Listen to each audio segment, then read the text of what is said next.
One of the most unexplained scenes in the first Predator movie is when the Predator uses his laser to make his wrist blades turn red.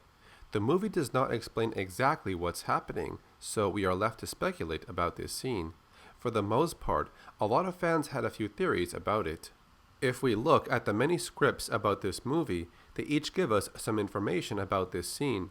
One script written by James and John Thomas in 1985 has the Dutch character named as Matheny. It takes place right before the final battle against the Predator near the end of the movie. But here's what the script says about the scene. Illuminated by the pale blue light of the open doorway, the drying racks covered in human skins stand in the foreground.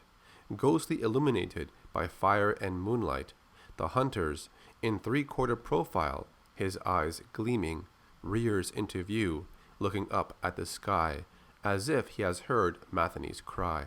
Responding with a low hiss, he turns back, raising in one hand his weapon, in the other, a U-shaped sharpening device holding the blue and green stones on either side. As he passes the weapon through the device, the stones flash into life, a deep harmonic hum emitted as the blade glows with energy, growing hotter, hotter, and hotter with each stroke. Draws the blade, now white hot, through the device for the last stroke. He lifts it, testing its balance, moving it gracefully, almost ritualistically. It could be an art object, backlit by the moon. Suddenly, in the instant before the hunter's hand moves, the edge of the weapon glows, as if energized. He hurls the weapon, which streaks across the clearing with blinding speed, cutting through two banana stalks before embedding itself with a loud thunk into the bark of a tree. Now, if we look at the updated script by the same writers, Arnold Schwarzenegger was now part of the movie, but his character was referenced by his last name, Schaefer. Around this time, the script was still going by its early title of Hunter. This scene about the laser and wrist blades is the same for the most part, with only a minor change in the last sentence.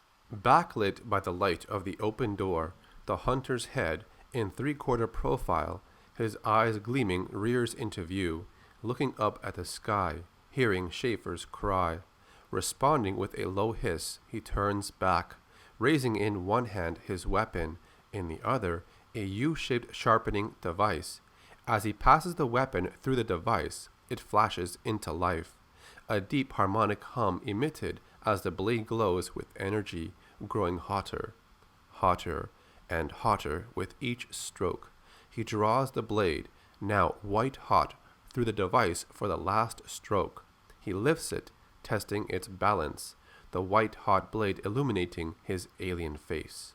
So, based off the information we have in the early script, one version says it was sharpening the blade, while the other is making it hotter, and in that process, it would cut through material a little bit easier. But the Predator does not get a chance to use his heated blades soon after the scene. It's also interesting how the laser sights can emit a lot of heat. Perhaps the heat level can be adjusted on the laser, seeing as how some targets and clothing material does not burn up on contact with the laser. Since they have advanced technology, I guess this should not be a surprise. While a lot of areas in each script can differ from the actual movie, some ideas could have been for better or for worse. It really depends on how you look at things. For example, during Matheny's battle with the hunter, he would try to use an arrow as a close-range weapon. While the hunter is so weak and exhausted during the fight, he musters whatever strength is left. He tries to lash out with one arm. This happens when his wrist blade gets activated. Matheny catches his arm and tries to counter, but the hunter dodges his strike, and as they tumble over, Matheny loses his arrow weapon. There was a scene when the main character would end up finding the Predator camp and his ship. It says this: he emerges at the edge of the hunter's camp, the arrow clutched tightly in his hand, his features intense. Like steel cord, transfixed at the unbelievable sight before him, there is no sign of the hunter. He sees the open door ramp. He approaches it, wide-eyed. His sense is reeling with astonishment and fear. He pauses by the door, summoning his strength and raising the arrow. He he leaps onto the ramp, ready to strike.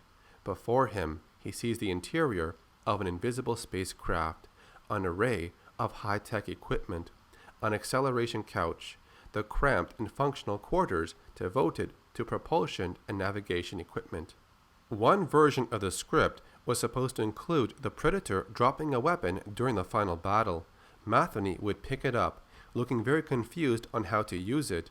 He would then just hurl the weapon into the doorway before it closes. As the weapon spins like a discus, it flares with energy. It would impact the hunter's head, which caused it to explode.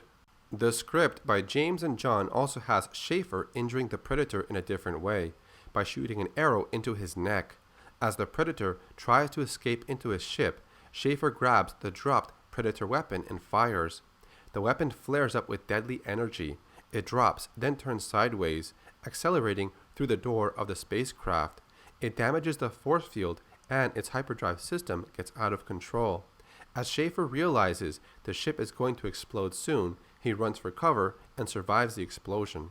I think one of the more drastic changes to the script was the appearance of the Predator's face. We all know about the original costume, which was later redone to what we have now, but this early script shows us that the hunter was supposed to have a human-like appearance. It had smooth, hairless, nearly translucent skin. A delicate network of veins and vessels can be seen, pulsing rapidly with pale green blood. So, despite what we all know about the early costume, which was worn by Jean-Claude Van Damme, the early versions of the script had a different idea for the Predator's face. There were quite a few other changes between the early script and the actual movie, but these were some key points that really caught my attention. When I look at the movie and how it differs from the early scripts, there's obviously a lot of changes, but I do like how it turned out in the end. There's a lot of lore within the Predator expanded universe. Many sources like interviews, behind the scenes, comic books, novelizations, video games, and movies all have their own story to tell. For example, when the last Predator movie was coming out, it introduced us to a whole new concept of how predators were changing and evolving.